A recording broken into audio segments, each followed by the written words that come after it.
Hi friends, welcome to my channel.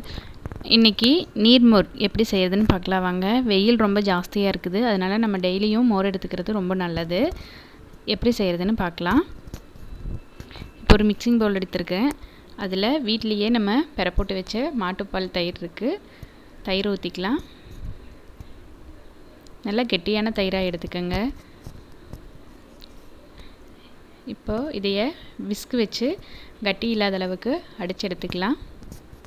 நீங்கள் மிக்சியில் அடிக்கிறதுனா கூட அடிச்சுக்கோங்க.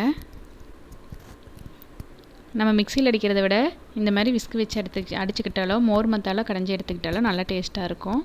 அதுக்காக தான் இப்போ ஃபஸ்ட்டு தயிரை மட்டும் அடிச்சுட்டு அதுக்கப்புறம் கொஞ்சமாக தண்ணி ஊற்றிக்கலாம். ஒரு அரை கப் அளவு தண்ணி ஊற்றிக்கலாம். தண்ணி ஊற்றி நல்லா கட்டி இல்லாத அளவுக்கு அடித்து எடுத்துடலாம். இப்போ பாருங்கள், கட்டி இல்லாத அளவுக்கு அடித்து எடுத்தாச்சு. இதில் 1 டம்ளர் அளவு தண்ணி சேர்த்துக்கலாம். நான் 2 பேர் குடிக்கிற அளவு மோர் செய்கிறேன். நீங்கள் அதிகமாக வேணுன்னா தயிர் கொஞ்சம் அதிகமாக எடுத்துக்கோங்க.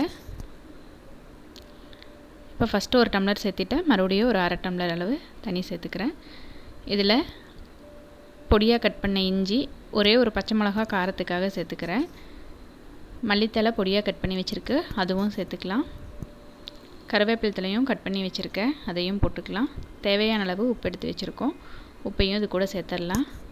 இப்போ இதெல்லாம் சேர்த்ததுக்கப்புறம் மறுபடியும் விஸ்க் வச்சு நல்லா அடிச்சுக்கலாம். இப்படி விஸ்க் வச்சு அடிக்கிறதுனால பார்த்திங்கன்னா டேஸ்ட் எல்லாம் இந்த மோரில் நல்லா இறங்கியிருக்கும். மிளகாய், இஞ்சி, கருவேப்பிலை தலையெல்லாம் போட்டோம் பார்த்திங்களா, அதோட டேஸ்ட் எல்லாம் நல்லா மோரில் இறங்கி சூப்பராக இருக்கும். அதுக்காக தான். அவ்வளோதாங்க, மோர் ரெடி ஆயிருச்சு. இதே மாதிரியே நீங்களும் ட்ரை பண்ணி பாருங்கள். வீடியோ பிடிச்சா லைக் பண்ணுங்கள், சேனலை சப்ஸ்கிரைப் பண்ணுங்கள்.